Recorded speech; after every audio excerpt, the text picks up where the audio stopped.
الحمد للہ رب العالمین حمد الشاکرین وافضل الصلاۃ واکمل السلام علی سید المرسلین قائد الغر المحجلین نبی الحرمین امام القبلتین وسیلتنا فی الدارین صاحب کعب قوسین محبوب رب المشرقین و رب المغربین جد الحسن والحسین مولانا و ملجانا و مأوانا محمد عبدہ و رسولہ اما بعد اعوذ باللہ من الشیطان الرجیم بسم اللہ الرحمن الرحیم۔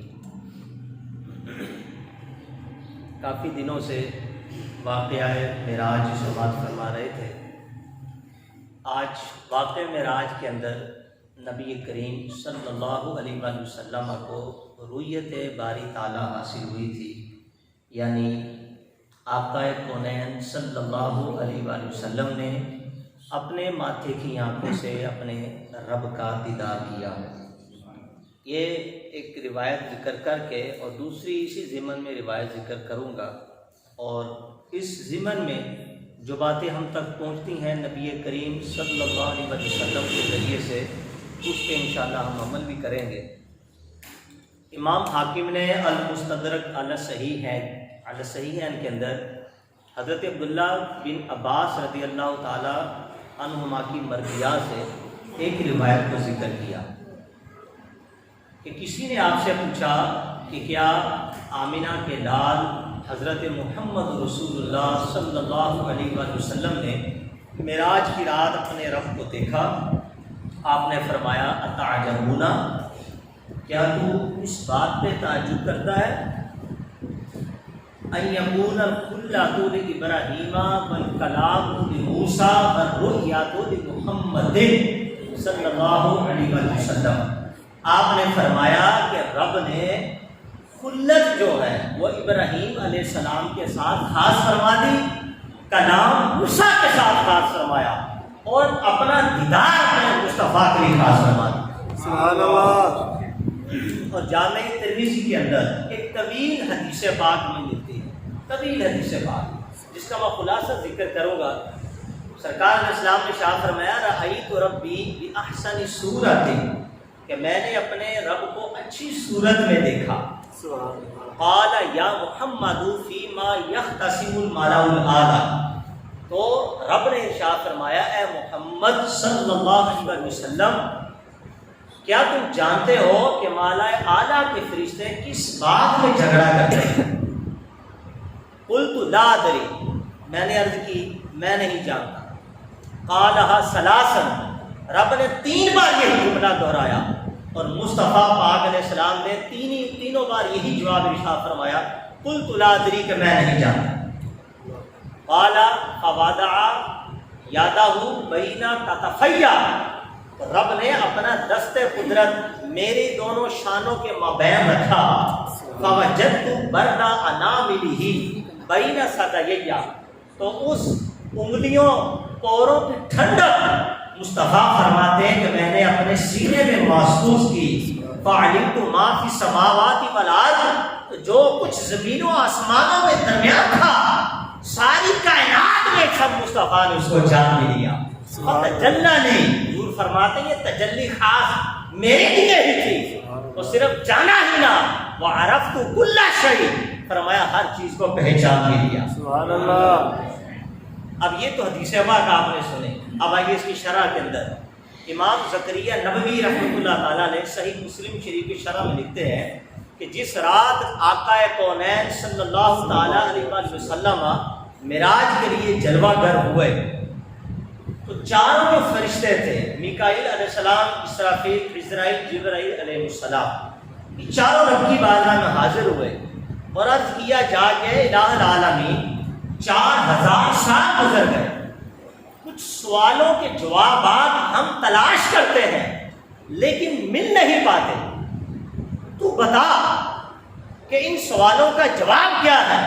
تو رب نے ارشاد فرمایا اے میرے فرشتوں، وہ مشکل کشا نبی زمین سے آسمان پہ جلوہ گر ہو رہا ہے، تم میرے نبی سے سوال کرنا، میرا مصطفیٰ تمہیں سوالوں کا جواب بتا۔ سبحان اللہ۔ اب پھر امام زکریا نبوی رحمۃ اللہ تعالیٰ نے لکھتے ہیں کہ جب سرکار اسلام آسمانوں پہ جلوہ گر ہوئے، یہ چاروں فرشتے، چاروں رسول ملائکہ باری باری نبی پاک علیہ السلام کی بارگاہ میں حاضر ہوئے، یعنی چاروں حاضر ہوئے اور باری باری آ کے ہر ایک نے اپنا اپنا سوال عرض کیا۔ سوال عرض یہ کیا، کہتے یہ تھے کہ یا رسول اللہ 4000 سال گزر گئے لیکن ایک مسئلہ ایسا پیچیدہ آ گیا جو حل ہی نہیں ہو رہا۔ آقا کونین صلی اللہ علیہ وسلم نے ارشاد فرمایا وہ کون سا مسئلہ ہے جو حل نہیں ہو رہا؟ انہوں نے کہا ہم دیکھتے ہیں کہ جب رات ہوتی ہے آپ کی امت کے جو گناہ ہیں جو پہاڑوں کی مانند ہوتے ہیں، پھر دیکھتے ہی دیکھتے نیکیوں میں بدل جاتے ہیں، پھر اسی بندے کو رب قبول بھی حاصل ہو جاتا ہے۔ آقا وجہ کیا ہے، ریزن کیا ہے؟ پل کے پل میں پہاڑوں جتنے گناہ نیکیوں میں بدل جائیں، یہ سمجھ میں نہیں آتا۔ تو نبی پاک علیہ السلام نے ارشاد فرمایا پہلی وجہ یہ ہے وہ بندہ جب بھی کسی کو دیکھتا ہے اس کو جا کے سلام کرتا ہے۔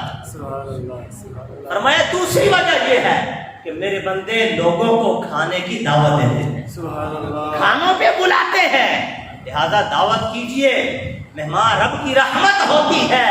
فرمایا وہ میرے امتیوں میں سے امتی لوگوں کو کھانے کی دعوت پہ گھروں پہ بٹھا کر کھانا کھلاتے ہیں، دوسری وجہ یہ ہوتی ہے۔ اور فرمایا تیسری وجہ یہ ہوتی ہے جب زمانہ رات کو سو جاتا ہے یہ لوگ رات کو اٹھ کر رب کی بارگاہ میں کھڑے ہو کر رب کی بارگاہ کی عبادت کیا کرتے ہیں۔ سبحان اللہ۔ فرمایا یہ وہ تین کام ہے، اللہ اللہ، یہ وہ تین کام ہے کہ ان لوگوں کے یہ کام کرنے سے پہلے تو گناہ پہاڑوں یا سمندروں کی طرح ہی کیوں نہ ہو، لیکن جب وہ تین کام کر لیتے ہیں ان کا دامن رب گناہوں سے پاک فرما۔ سبحان اللہ۔ تو نیت کیجئے کہ انشاءاللہ ہم آئندہ کے بعد جہاں بھی کسی کو ملے سلام کریں، کنجوسی نہیں کریں گے، انشاءاللہ اپنے مسلمانوں کو کھانے کی دعوت دیں۔ اور پھر تیسرا اللہ ہمیں سعادت دے ہم راتوں کو بیدار ہوں اور مصلی بچھا کر گھروں میں تہجد کی نماز پڑھیں، نوافل پڑھیں، صلاۃ التوبہ پڑھیں، قرآن پڑھیں، جب زمانہ سو رہا ہو اور ایسے وقت میں بندہ رب کی یاد میں کھڑا ہو جائے، یہ رب کو بڑا اچھا لگتا ہے۔ پھر سمندر جتنے بھی گناہ ہو خالق کائنات ان گناہوں کو معاف فرما دیتا ہے۔ اب نبی پاک علیہ السلام چاروں ملائکہ کو جواب دے کے اب جب گئے تو ادھر جواب دیا، یہاں اللہ نے ارشاد فرمایا صدق عبدی صدق عبدی صدق عبدی، میرے بندے نے سچ فرمایا ہے، سچ فرمایا ہے، سچ۔ سبحان اللہ۔ اب جب سرکار رب کی بارگاہ میں حاضر ہوئے تو اب یہاں سوال کے جواب مکمل ہو گئے۔ اب وہی جو مصطفیٰ کر کے آئے، جو فرشتوں کے سوالات تھے، سرکار کو رب نے ارشاد فرمایا یا محمد فیما یختصم الملأ الاعلی، اے محمد کہ آپ جانتے ہیں کہ مالا اعلیٰ کے فرشتے کس بات میں جھگڑا کرتے ہیں؟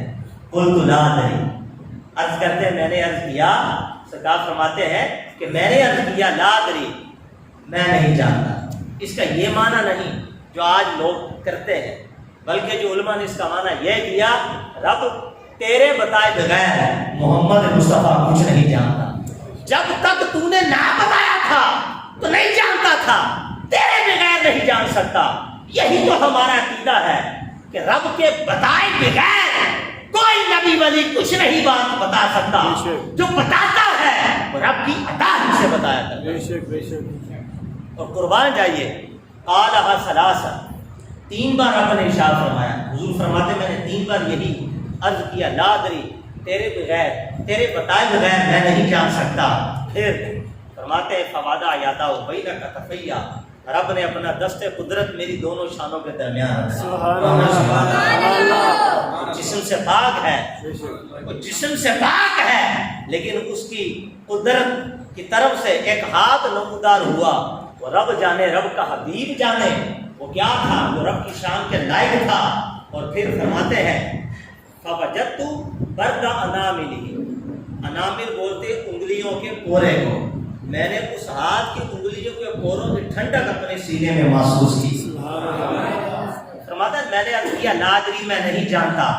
اب جب رب نے اپنا دست قدرت مصطفیٰ کی شانوں کے مابین رکھا، فرماتے ہیں فعلمت ما فی السماوات والارض، جو کچھ زمین اور آسمانی کائنات کے درمیان میں تھا مصطفیٰ نے سب کو جان دیا۔ اللہ اللہ، سبحان اللہ۔ مان جائیے سلام ہو اے خیر الانام تیری عظمت پہ۔ بے شک قرآن کی ایک آیت نہ آسمان برداشت کر سکا، پہاڑوں پہ ڈالی وہ ریزہ ریزہ ہو گئے، نہ ہوا برداشت کر سکی، نہ زمین برداشت کر سکا، نہ آسمان برداشت کر سکا۔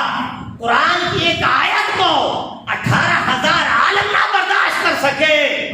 محبوب کریم تیری عظمت کو سلام ہو، کتنا بڑا تیرے جگر ہے کہ رب کا دست قدرت اپنے سینے میں برداشت کر رہا۔ سبحان اللہ سبحان اللہ اللہ کیا اللہ طاقت ہے کیا کہنا رب کے دیے ہوئے سے، سبحان اللہ کیا طاقت کے قدرت ہے کہ وہاں رب کے قرآن کی آیت کوئی برداشت نہ کر سکا، حبیب اپنے سینے پہ رب کا ہاتھ برداشت کرتا ہے۔ سبحان اللہ اس کی شان کے لائق ہے، سبحان اللہ بے یہ شک مقام ہے آمینہ کے لال کا۔ بے شک خدا کی قسم تو 3 باتیں جو ہم نے سنی اس کو نیت کرے کہ انشاءاللہ ہم اس کے اوپر عمل کریں گے۔ انشاءاللہ عز و جل اپنا بیان اختتام کی طرف لاتے ہوئے 1-2 باتیں ذکر کرتا ہوں، پھر اب جلد سے سنتیں پڑھ کے انشاءاللہ خطبہ دے کے اپنی جماعت کو کھڑا کیا جائے گا۔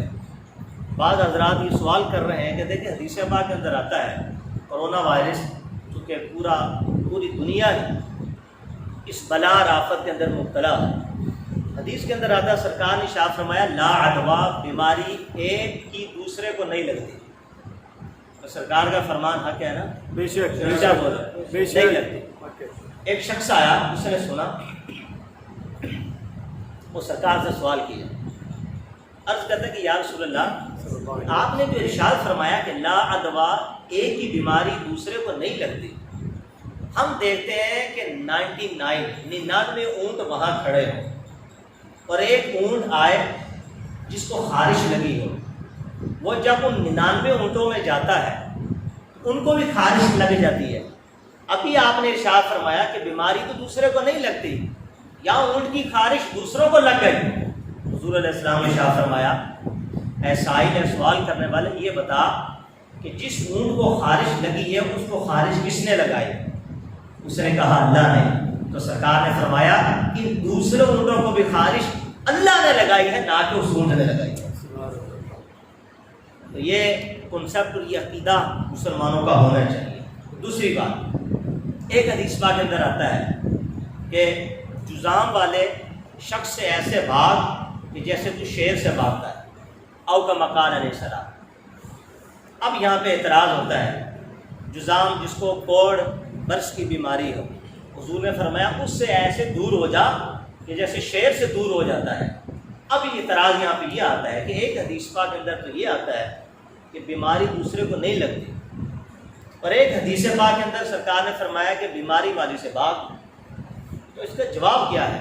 تو محدثین نے اس کے جواب یہ ارشاد فرمایا ہے کہ اصل میں جہاں یہ ارشاد فرمایا نا ایک ہی بیماری دوسرے کو نہیں لگتی، یہ اس بندے کے لیے فرمایا کہ جس کا اعتقاد یہ ہوتا ہے کہ بیماری لگانے کا سبب اللہ کی ذات ہوتی ہے، بندہ بیماری نہیں لگا سکتا، اللہ ہی لگائے۔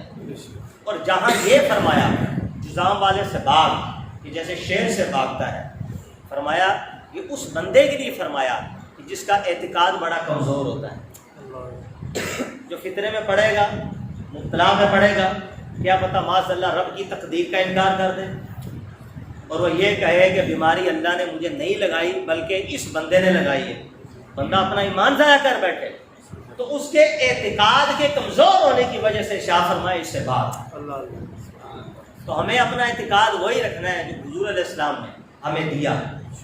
اب یہ جو بیماریاں ہیں حدیث پاک کے اندر آتا ہے، مفہوم عرض کر رہا ہوں، راوی حضرت ابو ہریرہ ہے رضی اللہ تعالیٰ عنہ کہ قرب قیامت کی نشانی ہے کہ بلائیں اتریں گی، اور اس کا یہی مفہوم ہے کہ جس قدر ہو سکے اس سے بچو۔ اور علماء کرام نے اس حدیث کی شرح میں یہی ذکر کیا ہے کہ وہ جو بلائیں ہوتی ہیں نا عموماً گھروں سے باہر گردش کر رہی ہوتی، تو جو گھروں سے زیادہ باہر نکلے گا پھرے گا وہ بلا میں آفت میں مبتلا ہوگا، اور جو گھر میں ہی بیٹھا رہے وہ اس بلا سے محفوظ ہوگا۔ یعنی اپنا بچاوا ہمیں خود کرنا ہے، حدیث پاک پہ بھی اعتقاد رکھنا ہے، اللہ کی ذات پہ بھی اعتقاد۔ اس کا مطلب یہ نہیں ہے کہ آپ مسجد میں آنا چھوڑ دو، یہ مطلب نہیں ہے، معاذ اللہ مسجد میں آئیں گے، اللہ کا فرض ادا کریں گے، اس لیے یہ مسجدیں وہی تو جگہ ہیں کہ جہاں ہمیں شفا ملے گی. سبحان اللہ. یہی تو فرق ہے ہمارے اور پہلے لوگوں میں. ان کا اعتقاد یہ تھا کہ مسجد کی مٹی کھاؤ تو اللہ شفا دیتا ہے. ہمارا اعتقاد کتنا کمزور ہو گیا, دریا اٹھا دو, کیوں؟ وائرس لگ جائے گا. فرق آگے سامنے ہے نا. حضرت ابوبکر صدیق رضی اللہ تعالیٰ عنہ غسل کرتے تھے اور اپنے جسم مبارک پہ لباس نہیں پہنتے تھے. مسجد میں آ کے مسجد کی صفائی کرتے کہ جب پورا جسم مٹی سے گندا ہو جاتا. اب معاذ اللہ ہماری زبان میں تو ہم یہ نہیں کہیں گے گندا ہو جاتا, یعنی ان کے, کیونکہ مٹی ان کے نزدیک پاکیزہ ہے. اللہ کا گھر ہے, اللہ کے گھر کی جو مٹی ہے یہ پاکیزہ ہے. جب وہ مسجد شریف کی مٹی ان کے جسم مبارک میں لگ جاتی تو پھر اس کے اوپر اپنی قمیص پہنا کرتے. سبحان اللہ. یعنی یہ ان کا اعتقاد ایسا تھا. سرکار کو دیکھا تھا اور اعتقاد ان کا بڑا, لیکن ہمارا اعتقاد ہو گیا کمزور. کم از کم گھروں میں رہ کے رب کو راضی نہیں کر سکتے. اللہ سگا فرماتے ہیں اتبعوا سواد الاعظم, کہ بڑی جماعت کی پیروی کرو. ید اللہ الجماعت, یہ اللہ کا دست قدرت جماعت پر ہے. یعنی جہاں زیادہ لوگ جمع ہو کے دعا کریں گے اللہ تعالیٰ رحم فرمائے. انشاءاللہ. کسی نیک صدقے بلاؤں کو, آفات کو ہم سے دور فرمائے گا. اللہ سے دعا ہے جو کچھ مختصر صدر سنا اس کو یاد رکھے آگے پھیلانے کی توفیق عطا فرمائے. آمین بجاہ نبی امین. آپ جلدی سے کھڑے ہو کے سنت ادا فرما لیجیے.